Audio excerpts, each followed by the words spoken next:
It's time to take a ride on the Steelers Afternoon Drive with our co-hosts Alan Saunders and Zachary Smith.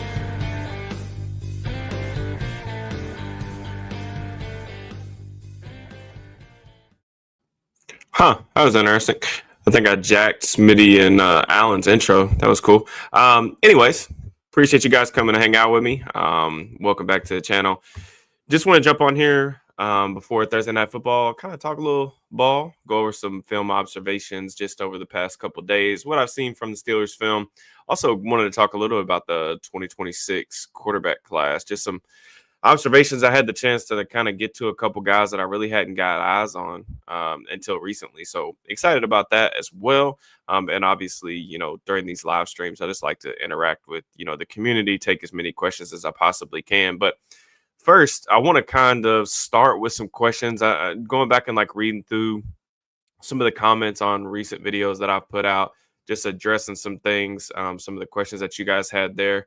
If you follow me on Twitter, X, whatever, you guys have seen probably some of the stuff that I put out about TJ. A lot of people are just curious about, the slow start for him, what's going on with that. Obviously, he hasn't been nearly as disruptive. I feel like that really goes back to, the second half of last year.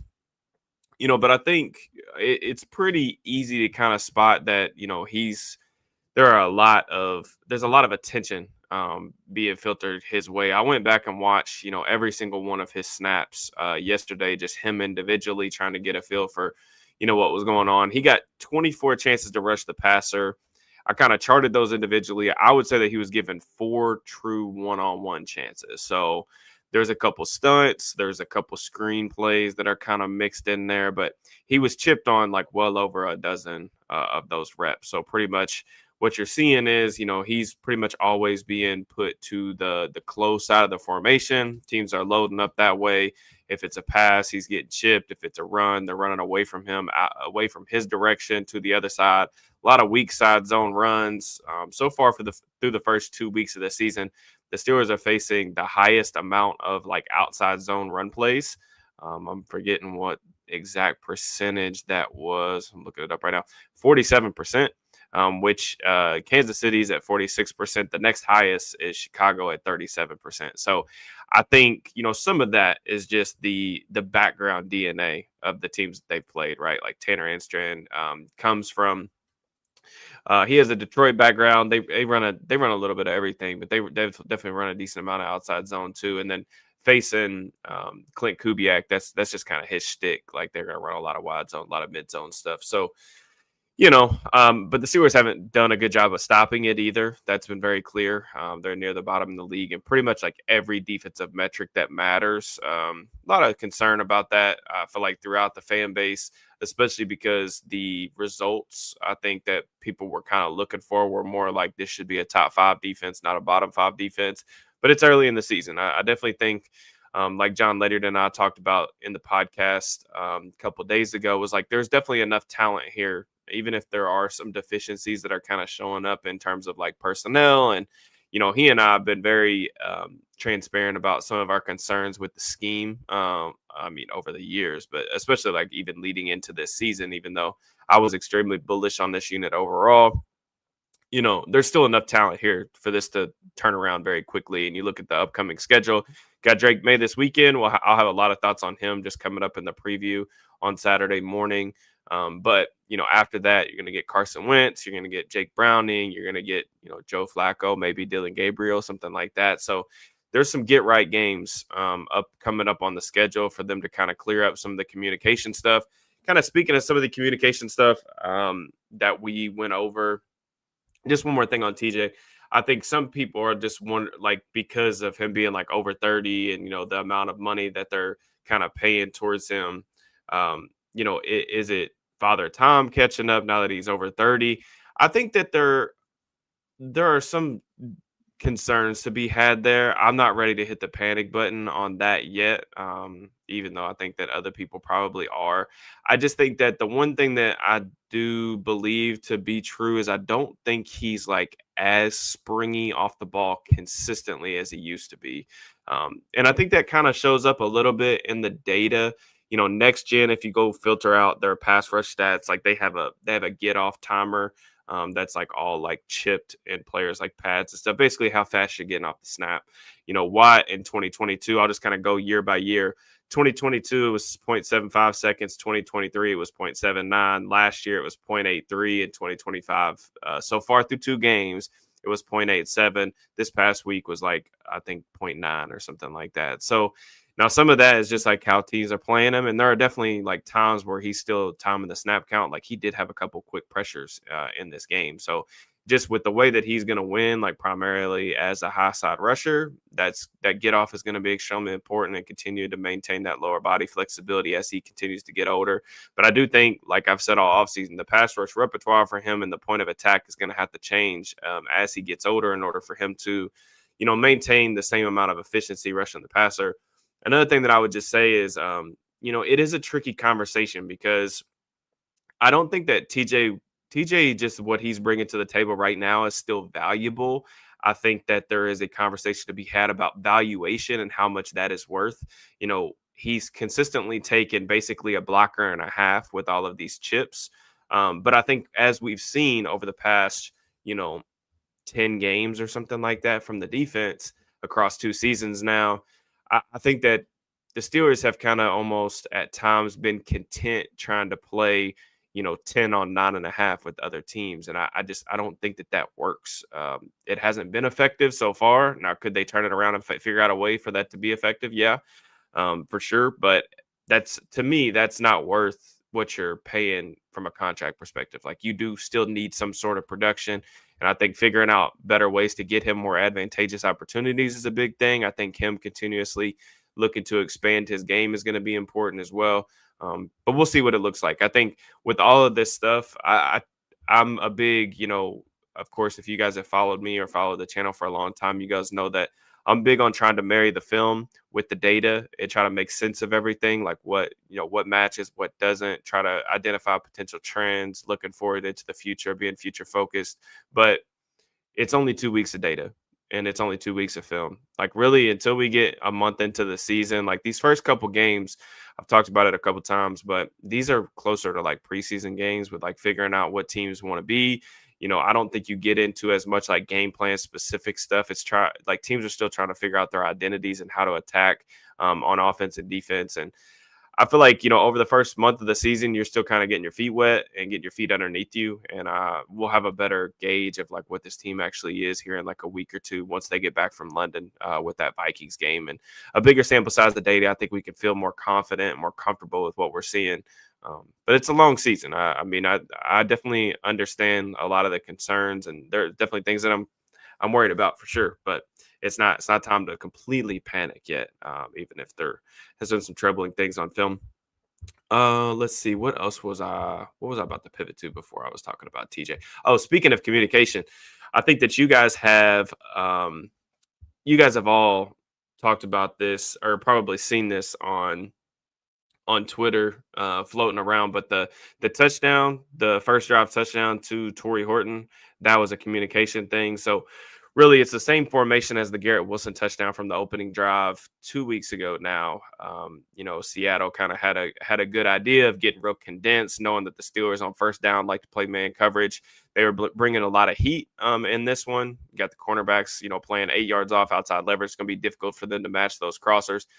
TA talked about it with the Steelers media, which really nice to have. I know that sometimes like media members can become like punching bags on social media, and I just don't agree with that. We got a lot of really good beat reporters in the Pittsburgh community. I think, guys like Nick Fairball, Alan Saunders doing a really good job, pressing, trying to get answers that all of us want answers to with some of this stuff. And they had put a check in. Juan Thornhill basically said the check was, the old school like zombie check that they used to run in the LeBeau days, where it's kind of a flat-footed read. You're gonna, that first underneath crosser, the free safety is gonna come in case.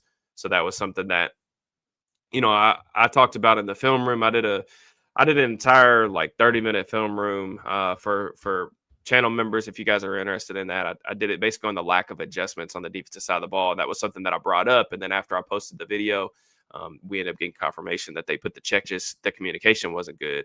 Before the snap, you see Thornhill kind of motioning towards Slay. They're giving him, kind of the check, and he's supposed to kind of fall off with the overtop crosser to kind of give Ramsey an overtop and inside presence on that play. And I don't know how I feel about that. On one hand, I'm glad that they identified it's a problem and that just playing it straight up wasn't going to be something that they were going to be capable of doing. I like that aspect of it. So trying to make adjustments, that's good. The other thing is, like, I think I speak for the entire fan base that I'm a little bit tired of hearing about communication issues in the secondary. I think a lot of people tried to put that on one person who's no longer here and kind of throw dirt on his name a little bit on his way out to South Beach, and I just did not agree with that as far as like him being the sole issue on the back seven for their struggles down the stretch last year. And the fact that there is a lot of newness to the secondary. You got a lot of guys coming over from other systems and things like that. But these are also guys that have been around a long time, man. Like Darius Slay, Jalen Ramsey, Juan Thornhill. These guys have played a lot of football. Even like Chuck Clark. I know these guys haven't played a ton together, but to see these things continuously happening, even some of the struggles getting lined up pre-snap up front is just, it's really concerning, especially for a defense like this that, finished the way they did last year and, talked a lot about, being more physical, being more on the same page over the offseason. And we just haven't seen either of those things really come to fruition. So that would just be something. But, I just wanted to kind of point that out because I know a lot of people were really frustrated about that. I was as well, for sure. So, again, I know a lot of you guys are in here now. We got about 50 people, so I appreciate it. If you guys could do me a favor, like the video real quick. Just try to get this out to as many folks as we possibly can, and then I will try to start getting into some of your questions. I want to talk about some 2026 quarterbacks as well. But what's going on, Daniel? How you doing, man? Appreciate you guys tapping in with me. Let me know what you guys think of the Thursday night football game. I think will be a good one. I'm excited about, seeing football on my screen. I don't think that this is going to be the most competitive Thursday night football game that I've ever seen. I think the Bills are going to absolutely rout the Dolphins. Be really interested to see what happens in Miami, especially because getting close to danger time, I would imagine, for McDaniel. They're on the Steelers schedule as well, so that's one of the reasons I'm kind of keeping an eye on that. But 0-2, I feel like, if they come out and get just blitzkrieged tonight against Buffalo, I could definitely see a scenario where they just go ahead and turn that thing over to an interim coach. I know it'll be kind of a quick trigger this early in the season, but I don't know, man. The vibes haven't been good for a long time. I'm a little bit worried. All right, so let's get into some of these questions here. Jay, my guy, any thoughts on John Mateer? Yeah, so I know John Mateer is getting a lot of buzz right now. I feel like in the draft community, mainly because like he's been balling. I think that Mateer is a really fun quarterback, and I also appreciate the super chat, by the way, man. Appreciate that, the support for the channel. So I think that Mateer is a really fun quarterback. I just don't know if I'm ready to like get there in terms of him being a legitimate NFL prospect. And what I mean by that is like I think a lot of like his best plays like come out of structure. It's a somewhat like chaotic play style for me. But I haven't been able to watch like every game back on the all 22 yet. So I'll probably post some stuff maybe on Twitter over the weekend for you guys, Jay. So be on the lookout for that as well. But I'm not there yet in terms of Mateer being like a legitimate NFL draft prospect. I think that one of the concerning things early on here is that a lot of the guys that were kind of put in that first round range before the season started just haven't been off to very good starts. Like obviously Arch Manning looks completely broken. He looks hurt to me, in my opinion. Cade Klubnik, Clemson have had a brutal start to the season. Garrett Nussmeier, I think, has been okay. Fernando Mendoza was the guy that I was probably highest on coming into the season. He finished summer scouting as my QB1. I'm a big fan of Mendoza's game, especially as it translates to the league. And I was excited about seeing him in a different environment, one that he was going to be surrounded by better talent. And Mendoza has done, I think, the things that, you'd want to see from him so far. I mean, he's thrown 9 touchdowns already, 0 interceptions. The problem is just haven't played anybody. Like the schedule's been, it's just been an unbelievably soft non-conference schedule. They played Old Dominion, they played like Kennesaw, and I think Indiana State last week. He threw 5 touchdowns. He was 19 of 20 for like 275, 5 touchdowns, no picks. I think he ran one in too in just a complete blowout. I think they put like 70 on Indiana State. So it's like I got to see him play against teams that actually have comparable talent. They have a big test this weekend. Indiana plays Illinois, I think it's 7:30. So if you guys are just looking for, quarterback prospects and want to look at some good college ball, definitely check that game out because that's going to be huge. They've got some interesting games coming up on the schedule, as well as a guy that I'm pretty bullish on right now, who, again, it's a really small sample size, is Dante Moore out of Oregon. I have been, cautiously optimistic about like watching some of these guys that just don't have a ton of film. But basically, Moore was a 5-star recruit coming out of high school, went to UCLA, started his first season under Chip Kelly. So he's got that like pro-ish style offense, in his bag. And then he goes to Oregon last year, sits behind Dylan Gabriel, playing under Will Stein now. He started his first 3 games. I would contend that I haven't seen all 3 games of Mateer yet. I've watched Klubnik, Nussmeier, Drew Aller, who is another guy I think has just been pretty underwhelming on film so far to start the year. I've watched Arch, but I think the Dante Morris film is probably the best 3-game sample size that we have right now. But there's just a lot to like with him. He's a really young kid. He just turned 20 years old. He's averaging over 10 yards an attempt. Like his ability to push the ball down the field, he's got easy arm talent. But what I've really been most intrigued by with him is there's just a bevy of translatable reps. So kind of the opposite of what I was talking about with Mateer, where it's like it's a lot of out of structure stuff. There's some really high highs, but it's like how much of this is actually going to translate to the NFL? In terms of playing from the pocket, playing with anticipation, the processing of information post snap. Moore is doing that at a really high level right now. And it really got me pretty fired up. There are a couple examples of him, working full field read progressions. And that's just something like he's gotten to a backside dig already. They're running a little flood concept, I think, to the strong side of the formation. He gets back to the backside dig on rhythm, and the ball is out and on the body on the break, like before the hash, which is like perfect what you want to see. There's a lot of reps of him like hitting his back foot, boom, ball out. So he knows where to go with the football. I think that he's done a good job identifying, coverage rotations. He's been, really accurate. One of my favorite plays of him is just like him navigating the pocket. So there's a little bit of like edge pressure off the side. He's able to kind of step up, stick and climb through the pocket, keep 2 hands on the ball. One of the things I always look for is like how guys manage their space when it gets constricted and being able to keep their eyes up when they get pressure. And Moore's done that. And then there are just like flat out some freaky throws on tape, like ridiculous arm talent. Like he drills a corner on a line on the move. That was absolutely ridiculous. I think last week or the week before, he's been really effective throwing the deep ball. Even like the misses, which there haven't been very many, or like the plays that I would probably constitute as negatives. I understand the thought process behind it. So it's just really, it's interesting to me. I think that offense has a lot of talent. Their tight end is one of my favorite prospects in the entire class, Kenyon Sadiq. But I'm interested to see, him play against better competition. I'm not sure if he's actually going to be in this class or not. Guys like Bo Nix, Dylan Gabriel, like those guys who were transfers here before, they played a lot of football.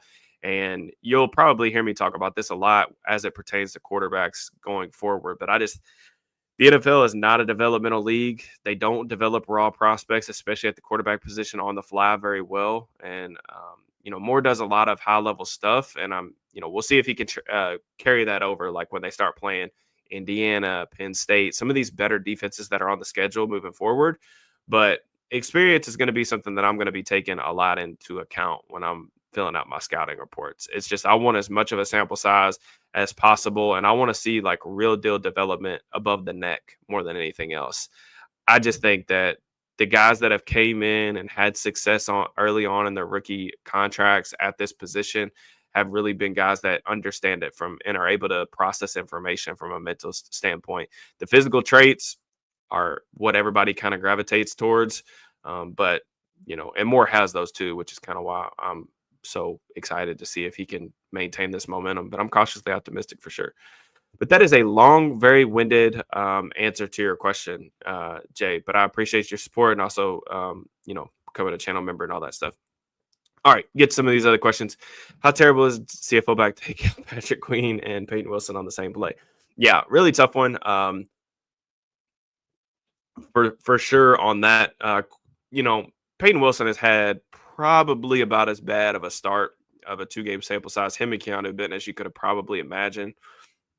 He's more talented than what he's displayed so far, 100%. And I really do believe that. I think he's probably going to play better. There's a lot on his plate right now. It's concerning to me that we're having some of the issues that we're having there. But in terms of block deconstruction, like he's gonna have to take a step forward, especially if he's, the taking poor angles and things like that. Like he's so athletic that I'm not super worried about that being a long-term thing that we're going to have to worry about. It wasn't really an issue for him as a rookie. I just think that him playing downhill and stuff is something that he's going to just have to get better in terms of understanding how to negotiate blocks and take on blocks with better technique. You can't, he got put on his back twice in that Seattle game. And when teams see that, they're going to be attacking you, especially with a defensive line that's kind of struggling right now to collect blockers and avoid those guys, those offensive linemen getting to the second level, because him and Queen are kind of like both run and hit guys, not block deconstructors. What I do think is interesting is that they signed Jawan Bentley to the practice squad. Now, I don't know what Bentley's health's like. He didn't play really last year, wasn't in anybody's camp. So what's his conditioning level like? I don't know. What I do know is Bentley is a very similar archetype of player that Landon Roberts, who I was on record when they let Landon go for Malik Harrison. I understood why they were doing it, and it was really just because of special teams. And now Harrison's hurt, which is really unfortunate that he can't kind of play that thumper role for you right now, at least because he's on IR. Bentley can absolutely thump. This dude takes on pullers with violence and physicality. I do think he's an extremely smart, high IQ linebacker. Does have some deficiencies in terms of just overall athleticism, and he's up there. Another guy that I think he just turned 29, so not too old, but he's been around a little bit. So we'll see what he brings to the table if they're able to get him up on the active roster very soon. I don't think it's going to happen this weekend, but it will happen eventually. I think, depending on how long Harrison's out. So. I'm just, because this season to me is really about, I said it coming in, trying to figure out how many of these young guys can be foundational pieces for them moving forward. Which of these guys are going to kind of take the mantle from the Cam Haywards and some of these older guys that they've got on the roster are kind of getting a little long in the tooth. Wilson was a player that I was really excited about. I'm not ready to give up on him by any stretch of the imagination, but this team's also trying to win right now. Like, that's just the fact. That's just the reality. That's how they view themselves. And they're not going to probably stick with him as a 3-down player if he can't hold up versus the run. And he's not really a guy that's going to give you a ton of like coverage stuff. Now, I do like, getting him involved in some of the blitz stuff. Some of the blitz stuff has been really close to hitting home early on, but I could definitely see if, he struggles the next week or two, I could see them kind of reducing his workload a little bit and trying to get like a bigger thumper in there next to Patrick Queen. So, all right. We have so many needs. Not being difference makers under Khan is concerning. Yeah, I mean, I think the big thing was just coming out of those first couple draft classes. The early returns were pretty good, especially as it pertains to like the 2023 class. Because, I mean, Benton showed promise as a rookie. Darnell, I think, is an extremely helpful complementary piece that is valuable, but he's a blocking tight end. I think Nick Herbig was a big smash hit, but, in the first round, when you take Broderick Jones, and he's been extremely disappointing up to this point, and then Troy Fautanu misses all of his rookie year, and now he's going through some, I thought he was pretty solid in pass pro week 1, struggled in pass pro week 2, so now you're just getting kind of the peaks and valleys of having another young guy on the opposite side of him. It's going to take a little bit of time for sure for those guys to kind of come around. But I do agree with you. By the end of the season, we probably need to see at least one or two of these guys step up and be, I would say like difference makers, impact players. So I'm in agreement with you right there for sure. What do you think of Mays? Put on tape how we do with us. They don't have any true burners. Yeah. So we'll talk about this a lot in the recap, but I would just say with May, there are certain things that I've been extremely impressed with him. I see growth from him from a mental standpoint, and I think that that's really what you want to see. I was worried with how bad the situation was last year. The offensive line in particular, he didn't have a ton of weapons. They've got a new offensive coordinator, Josh McDaniels, coming back this year. There's some encouraging stuff that you see on tape. Like, he's the one setting the protections from the offense. And I know for sure that offense is not the easiest thing to grasp. Just listening to other guys who have played in it talk about the way McDaniels goes about his business.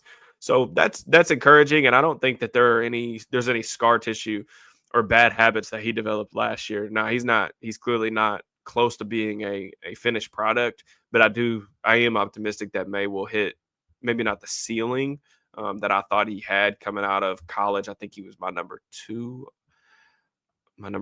or three overall player in that class. I had him as QB2 right behind Caleb Williams, but extremely impressive player for sure. Yeah, but the skill talent on that team at the receiver position is definitely something I'll talk a lot about in the recap, because I haven't been too impressed. When you're running like these like deep overs and runway routes for Matt Collins in the year of our Lord 2025, I kind of start shaking my head a little bit. Antonio, appreciate you coming to YouTube, member, man. Thank you very much for the continued support in the channel. What quarterback in next year's draft class fits well in Arthur Smith's system? I mean, for me, unless I had and again, people probably have different opinions on this, but unless I had a play caller who was also my head coach, I probably wouldn't approach it like that necessarily. I would probably approach it as like who I think has the best chance of being the best player that it can also play relatively early on, like kind of some of the things like marrying the upside with like who's ready right now. But I wouldn't necessarily base it on like Art's system. I think that'd be the wrong way to kind of approach it. Now, that being said, like if you put like I'm a pretty big Mendoza believer, we'll see if that ends up looking like a good take or a bad take here over the next month or so. But could he operate this system? Like, yeah, absolutely. But, even though a guy like, Lenora Sellers, for example, tons of tools, a lot of upside. He got knocked out of the game last week. I thought he showed some good stuff in week one. I did a film room breakdown over on the member side on his week one performance. But, I think if you drafted somebody like that, you're really any young guy you bring in, you're catering the offense to kind of mirror what they do well early on to kind of shorten the developmental curve. So I get the premise behind your question. I just would probably approach it a little bit differently, and I would want to kind of structure it around like what the player does best, with the quarterback in particular. Because if they're not comfortable, the offense won't succeed. And as the way that I think the best way to do it is, you want to lean into their strengths early on and kind of see if you can shorten the developmental curve. And then over time, you want to try to like put more and more on their plate with, protections, maybe some more complex reads and things like that, to see how much they can handle and process over time. But it's not something you necessarily need to try to fit to a certain coach's system. And unless you can make an argument like, if you've got McVay, but it's even tough if like you say, okay, like who's a McVay type quarterback? McVay's system has changed so much even over the past like 2 years. So it's not, I think the best coordinators have the ability to be really fluid and change with the times and all that stuff, which is a whole different conversation. But Nick saying Sam Levitt. Yeah, I mean, Levitt was kind of in that Mateer bucket for me coming out of the summer. I was not super impressed with his film this summer. It was a lot of just like one read and scramble stuff. Now, I will say this, like some people got, I think, in their feels a little bit a couple weeks ago when I was joking around saying that I thought he played like Johnny Manziel. That was like mostly complimentary. I do think that Levitt is a really, really fun player. Creation capacity is off the charts. Really good athlete. He really highly instinctual player. I just don't think that there are players at the quarterback position in the NFL that play like he does. It's just one read and scramble stuff. So I need to see a lot more like from the pocket. Now I do think he can get there. There were, every now and then flashes on on last year's tape. He's gotten off to a little bit of a slow start this year too. So that was just one of the things I was trying to like warn people about a little bit, just with this quarterback class, is it was deep in terms of there's a lot of talent in college football right now, but there weren't a lot of surefire picks. Like even people were trying to put Arch Manning in that. And I didn't even bother evaluating, like putting a grade on Arch because there just wasn't a big enough sample size to really, go into that right now. So do you think they have the potential to be a top 10 team? I'm assuming you're talking about the Steelers. Top 10. I mean, potential like highest outcomes, maybe they could get in there. But I mean, my season prediction coming into the year was that they were going to be 9-8, get the 7th seed, and then probably a familiar playoff result in the wild card just because of how top heavy the AFC is. I know Kansas City hasn't started off like super great, but Baltimore and Buffalo, they're going to be in the mix as well towards the end. And I just don't know if the Steelers are going to have enough firepower offensively. And, the defense, I think, will get better as the season goes on. But, certainly if they don't, then I think they'll be lucky to get into the postseason, to be honest with you. So top 10 would be, I think, probably more optimistic than I would put it, but not impossible. How loud do you think it has to get for Terrell to be on the hot seat? It's complex and complicated, right? Because I think it's TA calls the defense, but I think the stuff that they do schematically and the direction is very like Tomlin oriented. So would you be getting new ideas by going with a different defensive coordinator? Maybe slight ideas. I don't know if you would get a true philosophy change unless Tomlin was willing to give up a little bit more control on that side of the ball. So I'm just not sure. I mean, even before the offseason happened, I said that would be something that I would look into. I mentioned like Patrick Graham's name when they were kind of going through the organizational changes over there in Vegas. He ended up staying with Pete Carroll. But, I do think that sometimes you can look at a team, and I think the Steelers can certainly be guilty of this, even though they have maybe changed a little bit more in their coaching staff than they had in previous iterations of it recently. But I do think that you can sometimes look at teams and just like ask yourself, like, where are the new ideas? And I have asked myself that with the Steelers. Like, you look around at what some of these other defenses are doing, so what some of these other like top tier offenses are doing, the self scouting element of it. Like, are we still doing things that are working in the 2025, 2026 version of the NFL? I question that about the coaching staff for sure, but I'm just not sure if like, firing TA at the end of the season or letting his contract expire and then bringing in someone else is going to do as much change on the defensive side of the ball schematically as what, I think a lot of people would be hoping for. But, the static nature of the defense, I think, is one of the biggest problems right now. They're just extremely predictable. And I mentioned this with the pass rush earlier. They're doing a lot of blitzing, trying to get after the quarterback, be more aggressive up front. But the problem with that is, when you're really static and you're not changing the picture on the back end for the quarterback, you're not stealing. Like, really what you're trying to do with those disguises isn't necessarily to like fool these quarterbacks into throwing interceptions. That's not what usually happens. It's usually you're just trying to steal a beat and trying to allow your pass rush time to get home. And they were close a couple times last week, but there's no pre-snap disguise. Like, what the quarterback sees pre-snap is what they're getting post-snap. And I just think that in today's NFL, like, we have more capable starters than we have in a while. And these guys, even guys like Sam Darnold, like, you put them in decent infrastructures, they can make plays against you. And I think that, Seattle those guys get paid too. I thought they played fairly well. So Zion has a good question about the run game issues, the tight end snap count stuff. Man, do I think that they are a problem? Yes.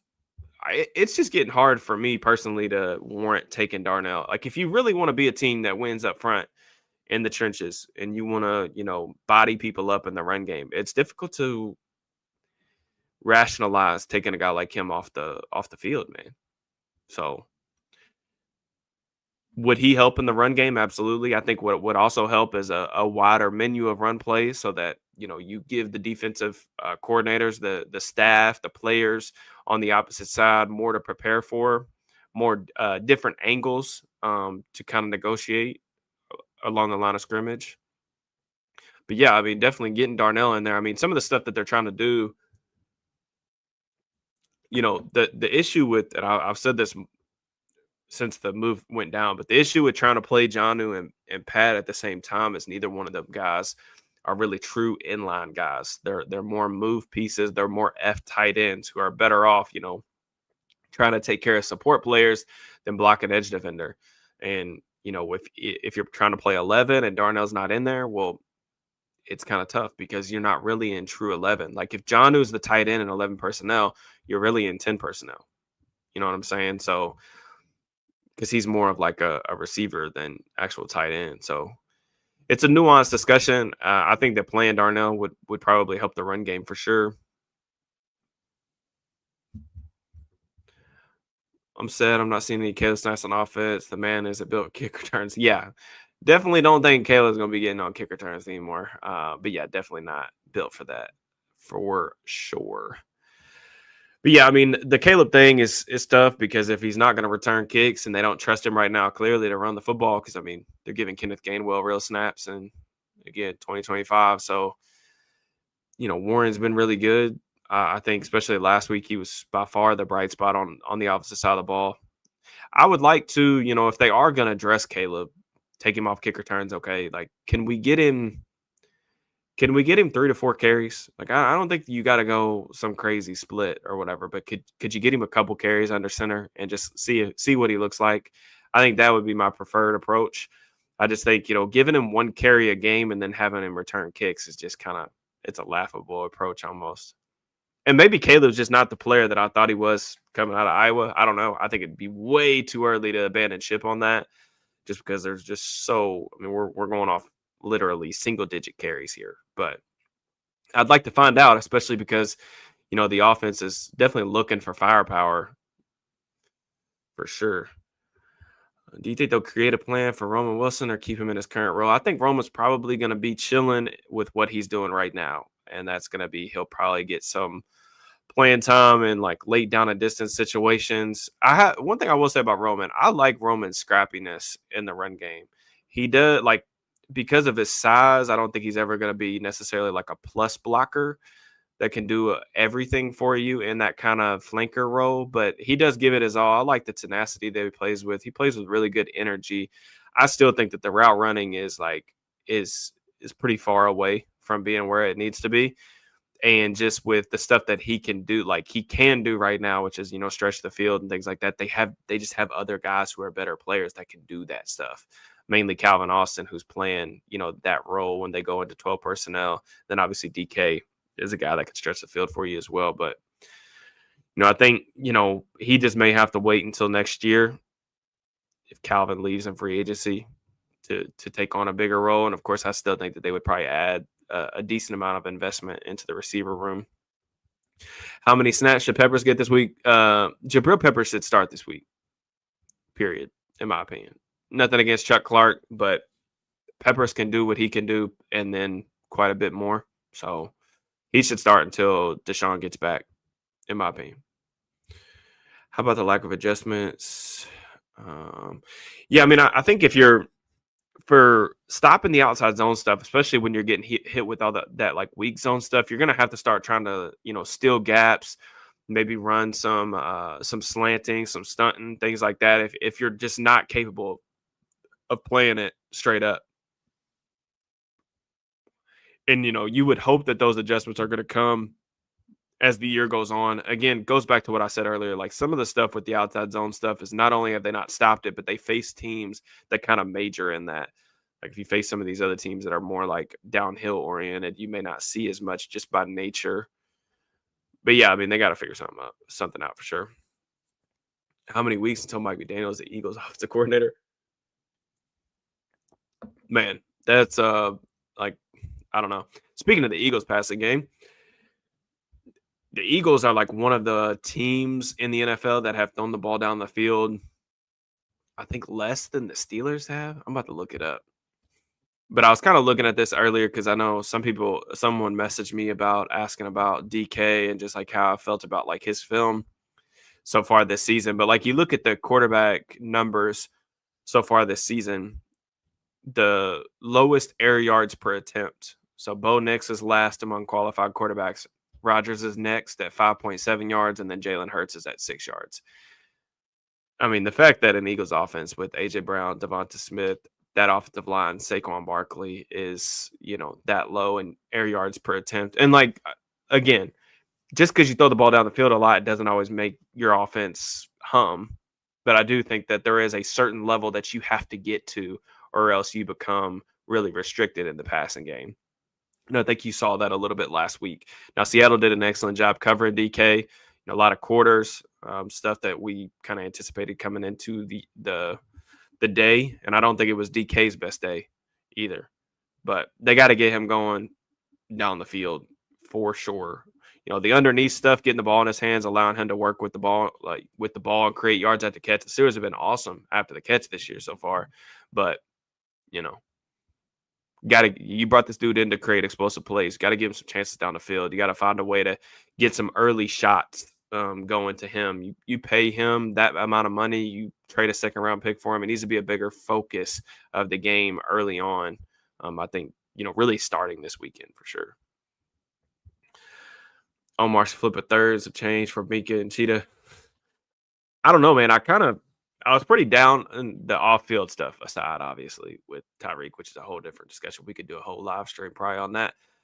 Other people probably have. I will not. But I kind of thought that for a while that Tyreek's been declining athletically, but then I turned on the tape. I already watched both sides of the Patriots-Dolphins game from last week on the All-22, and Tyreek looked pretty good. That was the best I've seen him look in a little while. So he was getting open.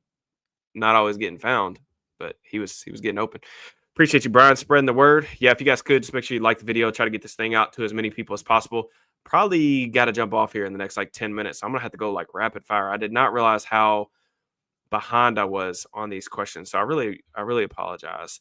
Val, my guy, I haven't watched CJ Bailey, but if you have games specifically that you want me to watch, let me know. Like I said, I'm off work Friday night. I got a busy week on Saturday, or busy weekend starting on Saturday, but I would like to get to some college football stuff. So hit me with it if you want. Trying to get with, appreciate the content, appreciate the comment on the content. Andy, thank you very much. I saw your question, kind of already answered that a little bit. Have I watched any Taylor Green? Yes. Jay, are you the one who asked me about Taylor Green a couple times for the mailbags that I've done for Steelers Now? Because if you are, I don't know if you noticed this, but I did answer that last week, or last month, I should say. But yes, I have watched. I didn't watch his game last week though. But yeah, I mean, another kid that's clearly very talented. He's off to a pretty solid start to the season from what I've seen. I just haven't watched the All-22 on it. No, I don't think the nose tackle solution is just as simple as putting YA in at the nose. Would it be something that I would probably explore? Yeah, I would. But I mean, YA wasn't perfect last week either. He got put, under the stadium on a pancake. So, I think I just wonder if they're just not trying to overload him with information, trying to keep him in one spot. I think that they have done that in the past, and I'm not trying to make excuses for the coaching staff by any stretch of the imagination here, but they have done that in the past. Remember, Sean Davis, he played 4 different positions. They started him out in the slot, and he was playing strong safety, and then he's playing free safety, and then things just never materialized for him throughout his rookie contract.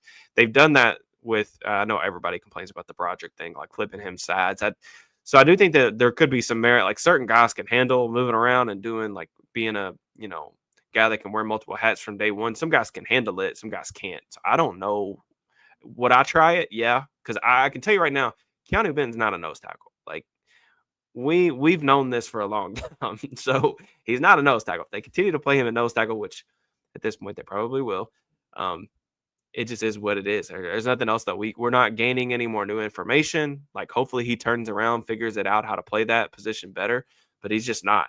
And speaking of that too, in order for Benton to still be even coming into the season, I didn't think that Benton was a nose tackle, but I still thought that what he gave you as a pass rusher and a slicer into the backfield was enough. But even through the first 2 weeks, he hasn't been a very productive pass rusher. So if you're getting bodied and, thrown into the Gatorade against the run, and then you're also not being a very productive pass rusher, that's really concerning, because then it's well, why do we have you on the field? They don't have a ton of answers right now, especially until Harmon gets back, which he's been limited in practice. I don't know if that's going to happen. Appreciate you, brother. Thank you very much, Nick, and the support for the channel. With the channel membership. What were your thoughts on Broderick in the line overall compared? Like I said, I thought Troy took a step back last week. I did think that Broderick was better. He's still catching guys, though. So I don't know that it's necessarily like the process was all that much better. I do think the results were a little bit better. But, still allowing guys to get in his frame too often for my liking. Jalen, appreciate you, man. Thank you very much. If he's not good in coverage, why is he playing outside like a cornerback? Sorry, I don't even know who this comment is. Oh, you're talking about. I think you might be talking about Peyton Wilson. There are times where he was getting pushed out wide just because they were in man coverage. So a lot of times, what you'll see is offenses will come out and they'll put the back all the way at the number one spot, all the way out wide, and then they might bring you back into the backfield. What they're doing is they're trying to see if the linebacker follows him because it's an easy pre-snap tell for the quarterback to tell if it's man or zone. So if the linebacker follows him, you're getting man. If he doesn't, you're probably getting some iteration of zone because you wouldn't put a linebacker out there and then have him go bail out and cover the deep third or something like that. So wonder where Holcomb fits into a linebacker conversation. Yeah, I mean they didn't shut down the idea of him being getting more playing time this week either. So do I have any thoughts on Drew Aller? My thoughts on Drew Aller have remained the same. I think that Aller has a howitzer for an arm, and I think that he does some things above the neck pretty good. Understands like how to he's another guy that can get through his progressions. I question Aller's ability to play off script, especially like when you make him move. I don't think he would be baseline acceptable in terms of like athleticism, pocket athleticism, I would say, for the next level.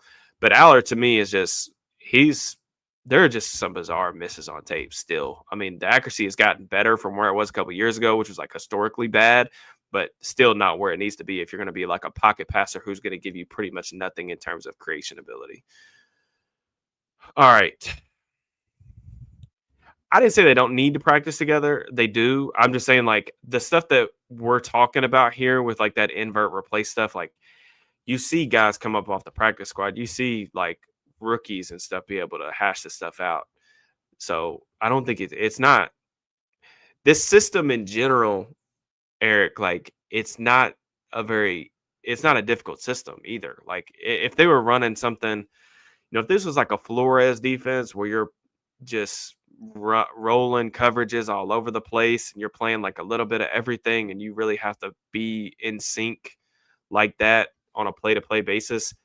It's just they don't play a ton of different coverages and they don't have like a ton of checks. Like they're still using the same like bunch checks and stuff that they've used for years. So, do I think Rodgers will come back? It's way too early for me to be kind of talking about Rodgers again next year. I don't think he's played well enough to even for me to be on board with that as it stands right now. A long season to go. I would just be surprised, man. Like the mobility is like a major issue, especially when you have an offensive line that's, very much still in the early stage of growth. So I wish you could see this with a different coaching staff. Yeah, but I mean, we know that Tomlin's going to be here until like he doesn't want to coach anymore. And I would be more excited about that if I trusted some of the hires that were being made. And again, it just goes back to my comment earlier about like where are the new ideas, I do think that we are going to get some Jonnu action this weekend. I'll save that for the preview, but I definitely think that Jonnu is going to be part of it. I don't know that they're actually missing Najee. I mean, I think that Najee's like definitely a useful player and probably overhated in the Steelers community, but it's not really a problem. Yeah, no, there's so many of them. Holy crap. I got behind on the comments and didn't realize that I was getting just absolutely spammed. No, I appreciate you, Jay. Thank you very much. All right, last one here, and I got to jump off. Chances Steelers can trade from the 20s to the top 10 of the draft with the current assets they have. Yes, that's possible. Now, could they go from 20 into the top 5? I think that's where you probably get a little bit out of your scope. But could you go from 20 to 10? Like, yeah, you could. Is it going to cost you like an additional first round pick and probably some day 2 capital too? Yep. But we know that the Steelers are going to be kind of stuck in the same middle ground purgatory that they've been in for quite a while until they figure out the quarterback position long term. These like kind of short term band-aids with like bringing Russ in, and you take the dart throw on Fields. Obviously they missed on Pickett. Again, you band-aided over again this year with Rodgers. That's only going to go so far. And having the 20th best quarterback or whatever in the league year on year, it just hard capture upside, in my opinion, when it comes to, making a playoff push, knowing that you've got guys like Lamar Jackson, Joe Burrow when he's healthy, which is very rare, but specifically Lamar Jackson, Josh Allen, Patrick Mahomes. I mean, those guys are playing on divisional round weekend every single year. So if you have aspirations about competing for a Super Bowl, you got to have an offense that's capable of going toe to toe with those guys. In order to have like a really productive offense, you usually need a pretty good quarterback. And that doesn't necessarily mean the guy that they'll draft next year in the first round will come in right away and just light the world on fire. It's probably going to be a process, but you got to at least take another swing.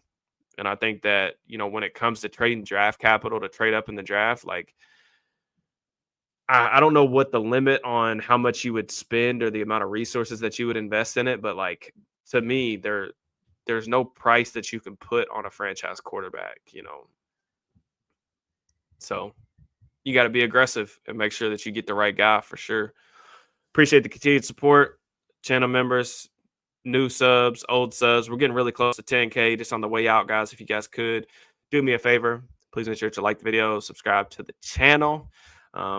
And also, if you guys are interested in more content, want something to do just over the next, 24 hours, 36 hours until I have a new video out, be sure to check out the membership side. That link is in the description. It's, $4 a month. There's no long-term commitment. You can try it out, see what you want.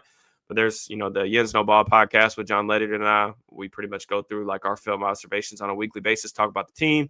This week we focus mainly on the defensive side of the ball. Probably next week we'll go back to the offensive side of the ball. Always enjoy John's perspective on things as well. And then there's some additional film room stuff on there as well. But really excited about the recap. Like I said, I've already dove into some Pat's film. Excited about talking through this matchup with you guys over the weekend. So should be an exciting, game. Hopefully they can get back on the right track of things. Start another win streak, especially as the schedule kind of gets a little soft here. Kind of need to start banking some wins as we approach October. So as always, I really appreciate you guys coming and hanging out with me. Enjoy Thursday Night Football. I will check you guys very soon. Peace and love.